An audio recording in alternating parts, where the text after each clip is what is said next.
Hubo un escritor muy famoso. Buenas noches, primero, chicos. Si se duermen, traten de no roncar, no cabeceen, no hagan ninguna. Pero este hombre dijo que los médicos ponemos drogas que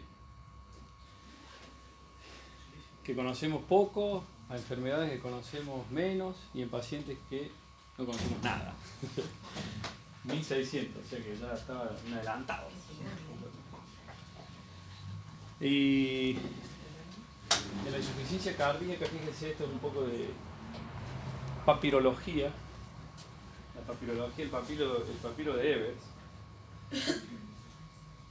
1500 años antes de Cristo. Ya 1500 años antes de Cristo, este era un papiro que hablaron mucho sobre el tratado de medicina interna, de gastroenterología, de un montón de cosas. Dentro de eso describieron el sistema circulatorio y ya empezaron a hablar de ese papiro. Acá mezclaron venenos, mezclaron yuyo, los egipcios, ¿no? Un papiro de los egipcios del año 1600, 1500 antes de Cristo. Primeras observaciones sobre el síndrome de insuficiencia cardíaca ahí, 1500 años antes. Ese término dropsy que viene de griego, ya empezaron a describir de la hidropesía como un síndrome de retención de fluidos.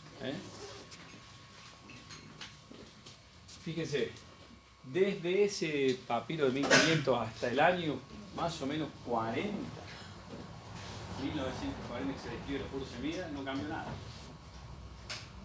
¿No? Fue todo el cambio de paradigma. Hablan de desorden del balance de los fluidos, desorden circulatorio, alteración de la arquitectura, anormalidad hemodinámica. Hubo un grupo de suecos, de 1800 y pico, médicos que agarraron los riñones de los conejos, los liofilizaron y se los inyectaron a otros conejos y vieron que esos conejos aumentaban la presión arterial. Y ahí ya son los primeros avances de descubrimiento de la renina. No le dieron importancia a la renina ahí.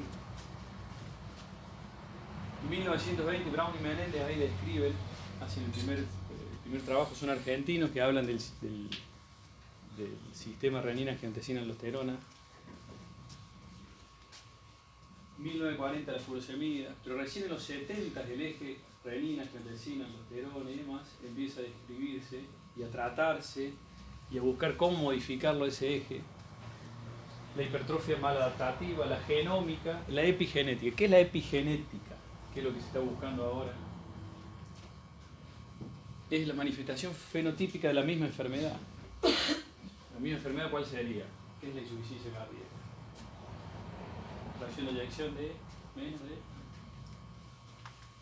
Estoy hablando de definición, pero es una misma enfermedad con diferentes manifestaciones fenotípicas. Entonces lo que se está buscando ahora es decir, no mezclar los pacientes como si fueran todo lo mismo, sino buscar la característica de cada paciente. No es lo mismo una insuficiencia cardíaca por enfermedad coronaria que por una taquicardiomiopatía, que por alcohólico, que por transtiretina, que por Chagas. Tienen diferentes escenarios clínicos, diferentes escenarios pronósticos, diferentes tratamientos. Hay un artículo muy lindo, que después si quieren se los dejo ahí, de Cleland, que después vamos a ver de qué se trata. Pero básicamente se busca la epigenética. Fíjense lo que es una condición crónica intermediada por episodios agudos. El incremento de la frecuencia de eventos agudos conlleva una progresión de enfermedad con aumento. Cada de estos eventos agudos, que como si vas para atrás y vas para atrás y empezás a declinar hasta la muerte. No son gratis las internaciones, para nada. Por eso, esto ya lo describió en 2005 Gregoriades, lo ideal es evitar las internaciones. ¿Cómo hacemos evitar las internaciones? Para tener un tratamiento óptimo de insuficiencia cardíaca. Esto es lo que hablaba yo del paper ese de Cleland de este año. Y fíjense, fenotípico terapéutico, la epigenética, fenotipo terapéutico, evidencia clínica de insuficiencia cardíaca, fenotipo terapéutico amiloide, por hipertensión. ¿Qué te dice acá? El fenotipo terapéutico, el tratamiento relevante y el ensayo clínico en rojo que demostró el tratamiento relevante de cada uno de estos. El Parangon, que todavía no se descubrió nada, y no hay nada nuevo sobre la insuficiencia cardíaca con función sistólica preservada, porque ahí han mezclado, es como los jackpoint cuando vas al casino, a que vos ponés y te sale manzana, pera, durazno. Bueno, en la insuficiencia cardíaca con función sistólica preservada, que no sé, probablemente la ven en otra charla, hasta ahora no hay nada, porque han mezclado muchas cosas y hay muchas comorbilidades, con pacientes EPOC, obesos, y hay diabéticos. Todavía el Parangon no tiene resultados. El ATTR que es con una medicación para la amiloidosis transtiretina. En la fibrilación auricular, obviamente la anticoagulación hay que hacerlo, la ablación, el CASL, las válvulas.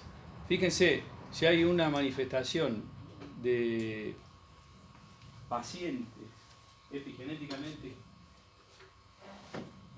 hay dos estudios, europeo, uno francés y otro americano, que analizaron el MitraClip en la insuficiencia mitral como causa de insuficiencia cardíaca. Uno dio positivo y el otro dio negativo. ¿Por qué? ¿Son los mismos pacientes? No. Quizás la selección de pacientes fue distinta, entonces eso es uno de los más claros ejemplos de la terapéutica fenotípica que se da. El hierro, la insuficiencia cardíaca con función sistólica reducida, que es lo que estamos hablando, el eje renina-angiotensina-aldosterona y todos los estudios que hablan de cómo manipular este eje. El Pioneer, acá está el paciente con ritmo sinusal, más de 60-70, el beta bloqueante, la ibravadina, la disincronía, obviamente, todos los trabajos que hablan de mejoría en los pacientes con disincronía, y el RESPOND como el trabajo importante que los refrendó, la enfermedad coronaria, la revascularización, el Stitch. ¿Qué pasó con el Stitch? Hay que revascularizar a todos los pacientes con insuficiencia cardíaca. Primero, vamos para atrás, hay que hacerle cinecoronariografía a todos los pacientes con insuficiencia cardíaca. No. Está demostrado que no. La manda, porque aumenta.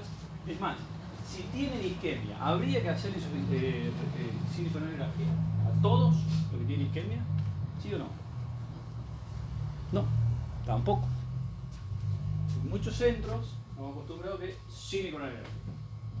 Más yodo, más insuficiencia renal. ¿Qué pasó con el Stitch? Pacientes con insuficiencia cardíaca que los revascularizaron y a los que no hubo diferencia. ¿Revascularizado o no revascularizado? A los 10 años, son los mismos tipos del Stitch, analizaron el Stitch de nuevo y ahí sí vieron que los que revascularizaron tuvieron, pero ¿qué pasó? Pasaron 10 años. Entonces habría que ver la expectativa de vida que tiene el paciente. Si tiene más de 10 años de expectativa de vida, obviamente voy a ofrecerle revascularización o no. ¿Se entiende el concepto, sí o no? Sepárenme, hablamos, no tengo problema. Anomalía de la estructura de la función por la cual el corazón no puede suministrar oxígeno a una frecuencia acorde a la necesidad de los tejidos metabolizados pese a presiones normales de llenado. Esta clasificación en el Congreso de 2016 de la insuficiencia cardíaca y hipertensión pulmonar en Florencia, a donde se dividieron las aguas y pusieron la insuficiencia cardíaca de medio rango, entre 40 y 49. 40 y 49. Preservada más de 50, reducida en menos de 40. ¿Estos pacientes son distintos a estos? ¿Sí o no? No son distintos a ellos. Porque se ha visto que los tratamientos hasta ahora son los mismos y no ha cambiado nada. No sé qué van a hacer con esto, si en algún momento lo van a cambiar o no. Siempre, la próxima charla es el eco en la insuficiencia cardíaca. Obviamente el eco en la insuficiencia cardíaca es crucial. Es más, en la guía esta europea le dan mucho más valor como rol central al diagnóstico al eco que al ProBNP o el BNP. Porque el ProBNP o BNP solamente tiene valor de corte para exclusión. En cambio el eco siempre es un rol crucial en el diagnóstico. Acá es fracción de eyección menos de 40, 40, 49. Los que han rotado por eco, los que rotan por eco. 40, 49. A ojo, con software de eco, como tenemos algunos suerte de tener un software de eco que le hacemos una fracción de eyección. Con Simpson, que es muy difícil a veces hacerlo y aplicarlo cuando tenés mala ventana. Por eso tampoco es... Yo creo que hay que volver a la clasificación actual, fracción de eyección reducida o fracción de eyección preservada. La fracción de eyección reducida son estos de 40-49, un criterio adicional, enfermedad estructural relevante, HBI, dilatación, disfunción diastólica. Más de 50 de FEI. Estos pacientes generalmente tienen muchas comorbilidades, tienen disfunción diastólica ya cada vez a veces más avanzada, presión pulmonar avanzada, son los diabéticos, los hipertensos, los FA, los obesos. Fíjense la proporción de pacientes que hay con reducida, moderadamente reducida, este 14, y la preservada. La preservada, vuelvo a repetir, es un dolor de cabeza para todos. Porque a veces no te creen, el paciente está recontra encharcado, el edema está acá y la FEI da 55. ¿No? Decís, sí, existe, tiene FEI de 55, pero tiene una aurícula grande así, tiene una disfunción diastólica avanzada, tiene la presión pulmonar alta. Los síntomas se clasifican según el edad. Paciente que nunca tuvo síntomas, disfunción asintomática, pobre correlación entre síntomas y FEI, y esto lo vemos muy seguido. El paciente con disnea, FEI normal, paciente son los de preservada, pero muchos pacientes que vos no podés creer que tienen una FEI de 25 y están en clase 1. Gran correlación entre síntomas y sobrevida, sí. Esto ya lo vieron, me parece, todo esto, ¿no? ¿O sí? Todo lo que es diagnóstico, epidemiología. ¿Se vieron esto antes? Bueno, esto no vamos a pasar a todo lo que es epidemiología, lo que son causas, todo lo que veníamos hablando de causas, de isquémica, daño, infiltración, alteraciones metabólicas, genéticas. ¿Qué es lo que más vemos nosotros en nuestro medio? Los que están como causa de insuficiencia cardíaca. ¿Alguien tiene un registro en su hospital que está? ¿Sí o no? No. ¿Qué crees, Gastón, vos? Es esto. Cardiopatía isquémica, me parece. Debería ser. En un hospital con muchos chagas. ¿Vos, Andrea? Sí, isquémica, hipertensiva. La hipertensiva, hace poquito hubo un caso, allá trabajamos nosotros en el sanatorio, con una miocardiopatía hipertensiva, que le buscaron Fabry, le buscaron 2 millones de cosas y un tipo que no se controló la presión. Por eso yo creo que llegamos tarde, fíjense cuando hablamos de esto, motivo de descompensación, infecciones, isquemia, arritmia no controlada, hipertensión no controlada, abandono de medicación, empeoramiento renal, transgresión alimentaria y otros. Los más comunes son estos.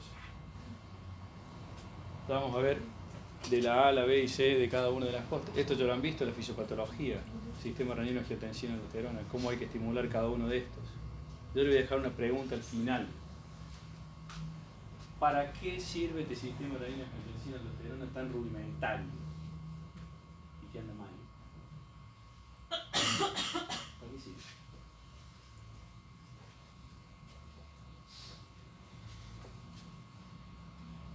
Liquidamos los neandertales, ¿no?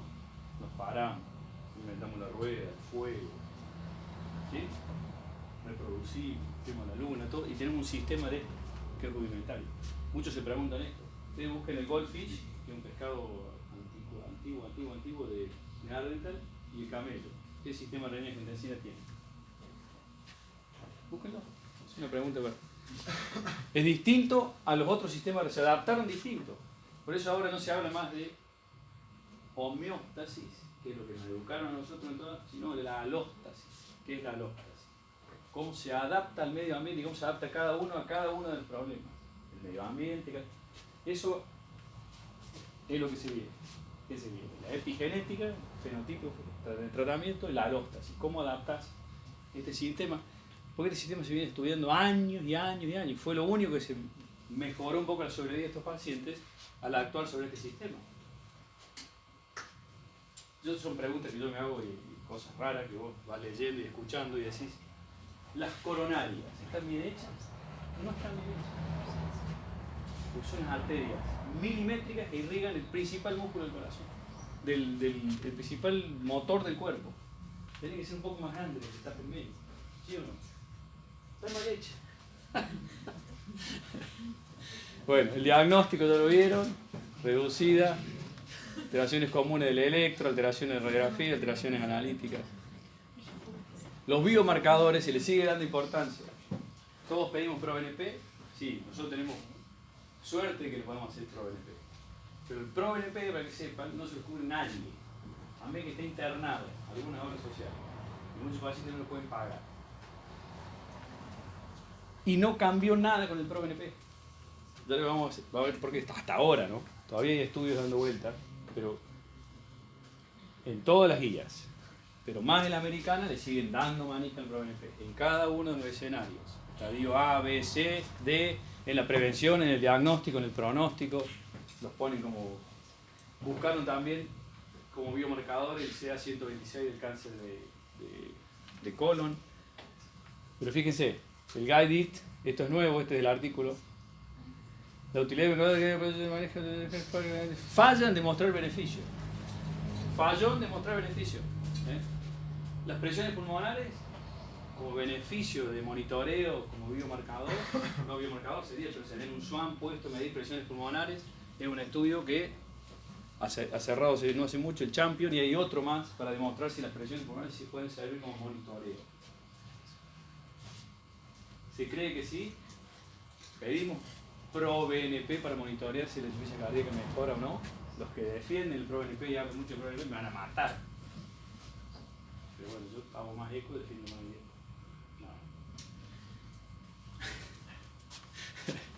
Las comorbilidades que hablábamos, la disfunción renal, la apnea, la EPOC, la disfunción hepática, la diabetes, la anemia. Hay que tratar cada uno de esos pacientes. ¿Cuál es el objetivo del tratamiento de estos pacientes? Disminuir mortalidad, mejorar la calidad de vida, reducir los síntomas, prevenir la progresión de la enfermedad. Parece una pavada, pero fíjense, no es fácil hacer cada uno de esos. Actuamos en el estadio A. ¿Quiénes son los pacientes de estadio A? ¿Cómo?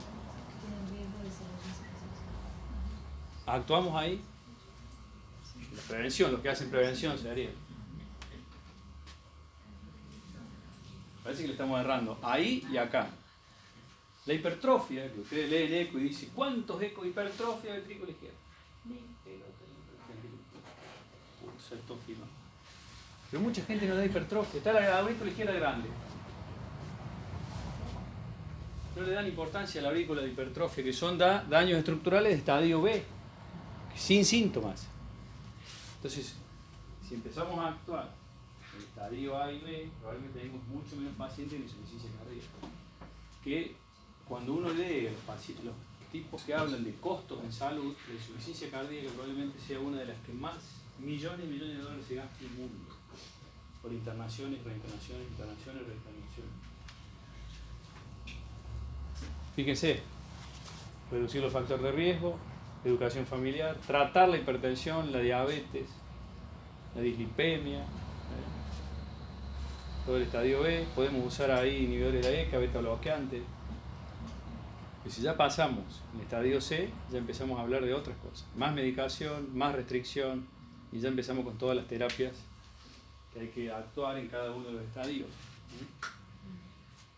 Si nosotros pudiéramos actuar mejor en el A y en el B, seríamos más de...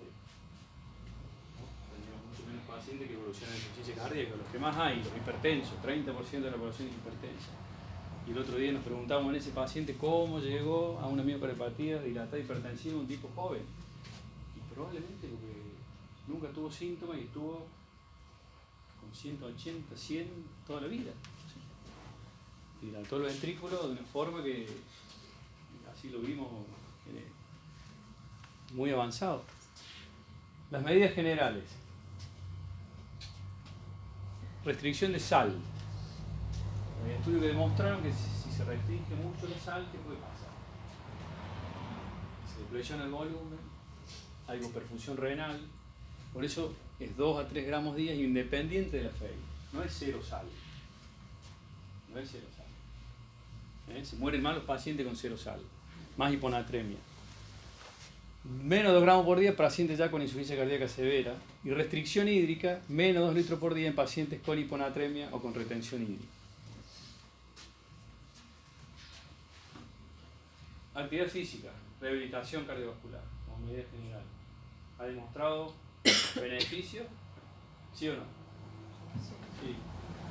¿Disminuyó la mortalidad? No. Mejores puntos finales duros, mejora la capacidad funcional y mejora la calidad de vida. Desde que mejore la capacidad funcional y mejore la calidad de vida, estamos volviendo a los objetivos, ¿no? Disminuir mortalidad, mejorar la calidad de vida, reducir los síntomas. No todos disminuyen la mortalidad, por eso está en rojo la mortalidad. Pocas drogas disminuyen la mortalidad. ¿Cuáles? ¿Qué disminuye la mortalidad? Muy bien. La rehabilitación cardiovascular sí, ¿no? ¿Cuánto? ¿Está bien? ¿Está claramente demostrado que disminuye la mortalidad como punto final duro? ¿La rehabilitación? Sí. ¿La rehabilitación cardiovascular? ¿Parece que sí? Nosotros en el libro que dimos, sí, 27% tiene de reducción Mortalidad. de mortalidad. Además de internación y calidad de vida y clase funcional. Sí, digamos. Ese paper, ya se los dejo ahí después, cuando analiza todos los que es de lo de la insuficiencia cardíaca 2018, lo mejor, más es de este año, de marzo a abril de este año. Pues ha salido algo nuevo, pero hasta que hay artículos nuevos no mejoró mucho la calidad de vida. Yo soy totalmente a favor de la rehabilitación cardiovascular, mando un montón de pacientes coronarios con insuficiencia cardíaca y les mejora la calidad de la hipertensión pulmonar, un montón.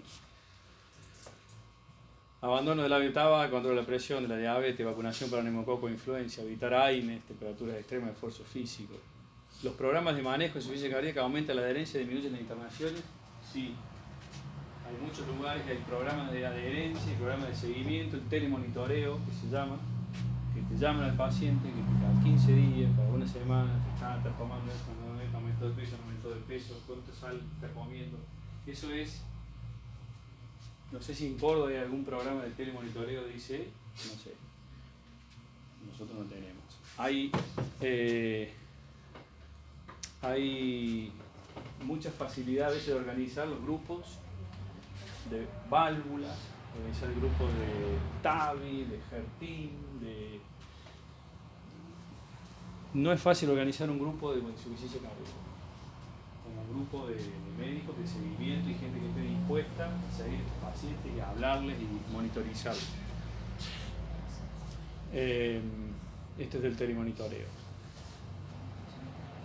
El tratamiento farmacológico es mejor un valsartán que una enalapril. No. ¿Qué PRIL usarían? ¿Qué PRIL les gustaría usar si pudieran usar de todo lo que hay en el mercado? Enalapril, Captopril, Ramipril, Tanalapril. No vamos a hablar de todo, de cada una de las clases, cada de estas. Disminuye la mortalidad, las internaciones, estabiliza el remodelado, mejoran los síntomas, retrasan la aparición de los síntomas en pacientes asintomáticos en disfunción sistólica. Todos los estudios que avalaron estos de hace años. Si yo pudiera usar a estos pacientes más que enalapril, usaría perindopril, no porque tenga un laboratorio que realmente abarca 24 horas a estos pacientes. O el ramipril, que lo que más se usa es el enalapril. ¿Cuándo daría un antagonista receptor de angiotensina? Para pacientes intolerantes a los IECA. Al no bloquear la enzima convertidora no se produce elevación de los niveles de bradykinin. No son mejores que los IECA ni equivalentes. Son tan efectivos como los IECA, revertir el proceso de remodelado, mejor los síntomas prevenir, pero lo dejaría siempre como segunda opción el IECA. Y de todo eso, el que más larga vida media tiene es el telmisartán. Eso siempre hay que ver, realmente hay que ver todo, el costo, la llegada del paciente a la medicación, ¿no? Estos son los que están aprobados, los sartán, candesartán, valsartán. Los beta bloqueantes, el mayor avance en el tratamiento de los pacientes con IC y disfunción sistólica, interfieren con la activación sostenida del sistema nervioso autónomo, aunque los que se asocian con mayor efecto deleterio son los beta 1, junto con los IECA, disminuye el remodelado, los síntomas, las hospitalizaciones, la mortalidad, todos los estudios hechos con beta bloqueante, no vamos a hablar de cada uno de estos estudios. La cantidad de pacientes incluidos acá es muy grande y generalmente es el último que yo suspendería de todos. Si me dan a elegir, te quedas con uno solo de los parte del librético, obviamente, habría que quedarse con el efecto benéfico de las drogas de los mineralocorticoides de ver sus efectos sobre la activación neurohormonal independientemente de su efecto hemodinámico y diurético. ¿Son diuréticos? Todavía está clasificado dentro de los diuréticos, la eplerenol, la espironolactona, pero el efecto no es uno lo que busca es más el diurético, sino el remodelado. En el ventrículo derecho, por ejemplo, en los pacientes con hipertensión pulmonar es una de las pocas drogas que dio beneficio. La mejoría de la posición de las fibras longitudinales del ventrículo derecho.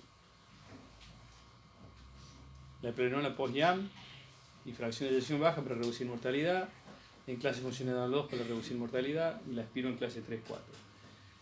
¿Pondrían espironolactona en pacientes con clase funcional 1-2? Y que tenga una FEI de 40. ¿O hay que ajustarse siempre a las guías?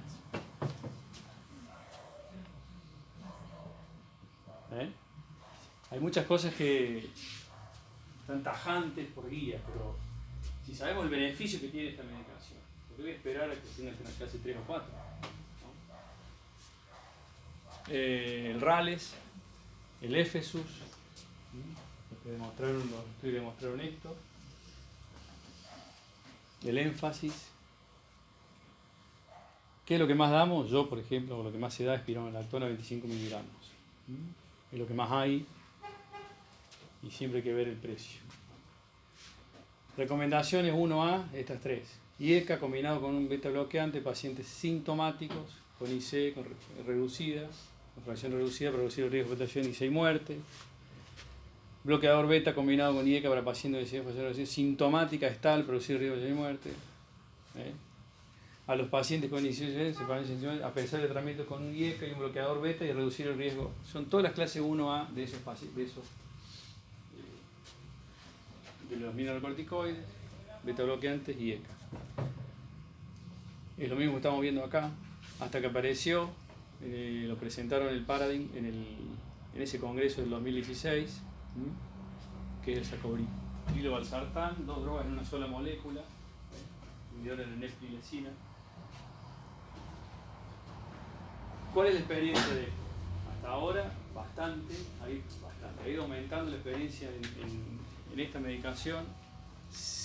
Tiene muchos bemoles para colocarla, la presión arterial tiene que tener por lo menos arriba del 100, hay que dar una dosis muy bajita, yo le he dado en presiones de 90, 95, una dosis muy baja, hay que irla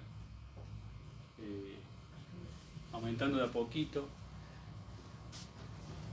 Aparte de todo lo que logró, que disminuye menos internaciones, que hay menos internaciones, que hay mejor calidad de vida, al tener menos internaciones y demás, la mortalidad, ¿qué otra cosa importante hizo esta combinación de drogas?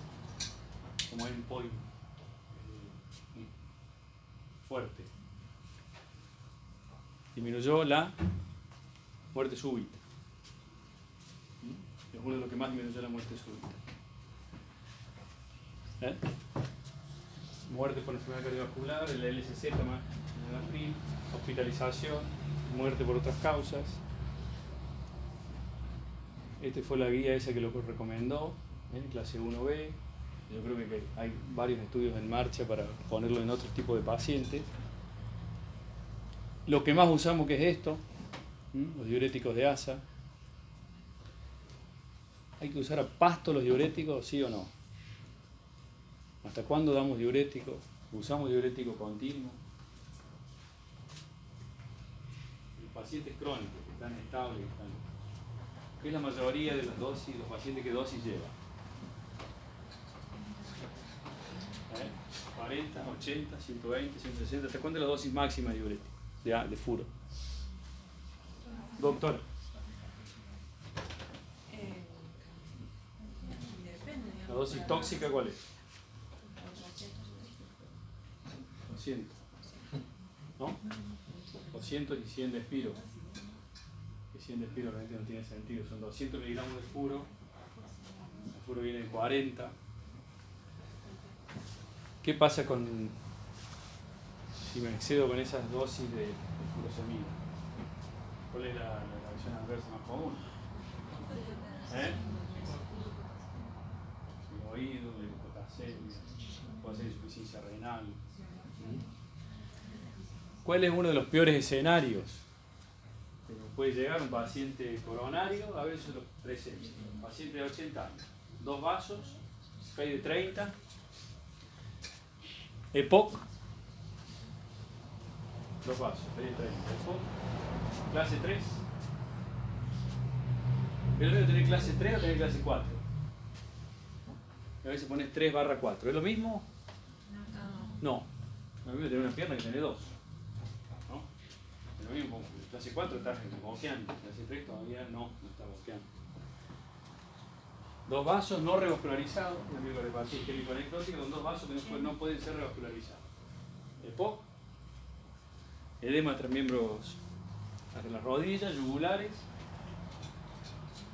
y el hombre viene tratado desde la casa con aspirina, con 160 miligramos de furo por día, y tiene una creatinina de 2,3, un clearance de 30. ¿No? Potasio normal,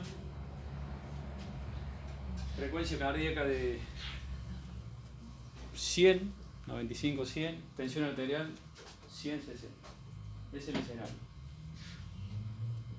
Ese paciente estaba bien tratado, le pondrían algo más. ¿Qué más le pondrían? De todo. ¿Qué tomaba además de furo? ¿Solo furo? Tenía furo, tenía aspirina, tenía protección gástrica y tenía una dosis muy bajita de nebivolol, 1,25 miligramos por día.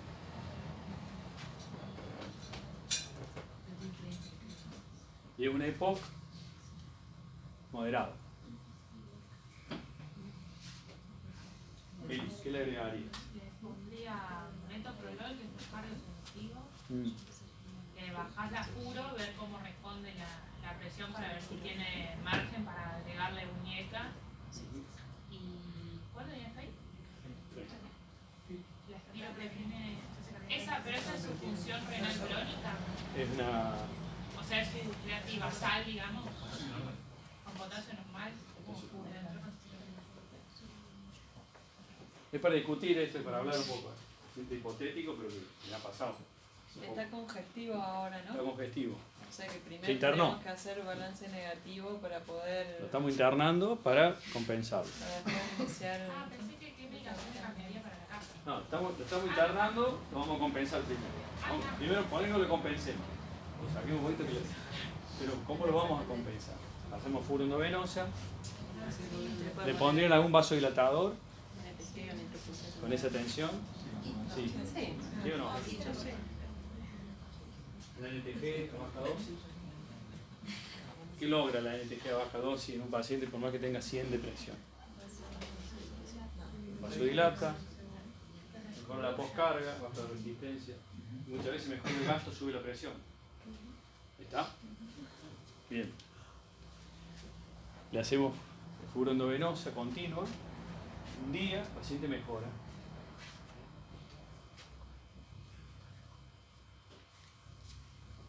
Tiene frecuencia de 80, 90 latidos por minuto. Tenés una nebivolol a baja dosis. ¿Sí? No vimos todavía la droga esa que les voy a decir, pero... ¿Eh? No, sí, ya la vimos. La sinusal. Pero en realidad le falta mucha medicación antes, ¿cierto? Como para empezar a irradar. Yo lo que haría es esperar que se estabilice, está estable hemodinámicamente, pero secarlo un poco más. Y una vez que está con balance balance negativo y se le puede pasar un diurético a vía oral, empezarle todo el tratamiento con insuficiencia cardíaca que uno tiene.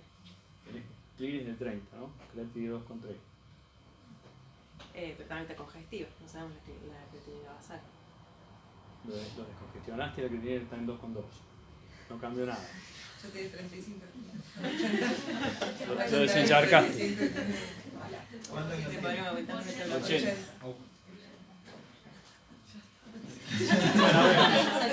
¿Quién le pondría en Enalapril? Yo. Pasa que cuando, si no es insuficiencia renal reagudizada, no es renoprotector. ¿Quién le pondría? Bien. ¿Quién no le pondría? ¿Tiene hiperpotasio? No. ¿Quién no le pondría? Bien. Le podría poner Enalapril. ¿Cómo harías? Le pondrías una dosis mínima, eso es lo que habría que hacer, de Enalapril, y lo vas tanteando muy de cerca. ¿No? ¿Alguien le pondría espironolactona? Primero tendríamos que decir de poner en el frío antes de poner espironolactona. Perfecto. Primero veo si le ponen Enalapril. No tenía estatina, muy bien. Le ponemos estatina. Tiene 80 años. Sí, le cambiaría el beta. Perfecto, le pondría estatina. ¿Qué otra cosa más? Cambiaría el beta bloqueante por alguno de los que está probado en insuficiencia cardíaca con fracción de eyección reducida, carvedisomento, y bueno, y evaluarlo también la respuesta considerando que es EPOC, pero no sabemos si hace hiperreactividad bronquial, broncoespasmo a repetición. ¿Todos los beta bloqueantes están contraindicados en el EPOC? No. Perfecto. Te haría de aumentar, cambiar el beta bloqueante y poner otro, como dice la doctora, perfecto. ¿Y le agregaría algo más? Doctora. La hidrobadina. También, yo se lo pondría. De entrada. Pero no habría que esperar ponerle el nuevo beta, ¿qué frecuencia? Ponerle la mayor dosis tolerable No. de beta bloqueante. Claro, no estaba bien desarrollado. Lo podés hacer Está bien, pero digo. de a poquito, ¿no? Lo vas aumentando de a poquito, IECA. Le podés poner la hidrobadina baja dosis también, hace todo. El beta bloqueante, todo, pero me parece que de ese paciente que se descompensó, subtratado, que lo único que se estaba tratando era con furosemida nada más, le faltaba tratamiento para la enfermedad coronaria, le faltaba tratamiento para inhibir el eje la frecuencia cardíaca. ¿Vale? Es decir, hablamos de tratamiento óptimo de ese tipo de pacientes, no solo es furosemida. La hidrobadina, ya lo saben, estamos hablando de la guía del 2016, esa última, se la incluyó también como no solamente para disminuir internaciones, sino la mortalidad. Y la contra la hidrobadina, que suele ser un poco más cara que el resto de las otras medicaciones. A veces hay que andar buscando y revolviendo los cajones para encontrar hidrobadina.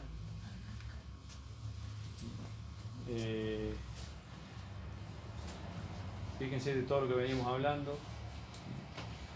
Todos son medicamentos que han mejorado a estos pacientes sustancialmente en la mayoría de los endpoints y de todos los puntos que hablamos al principio.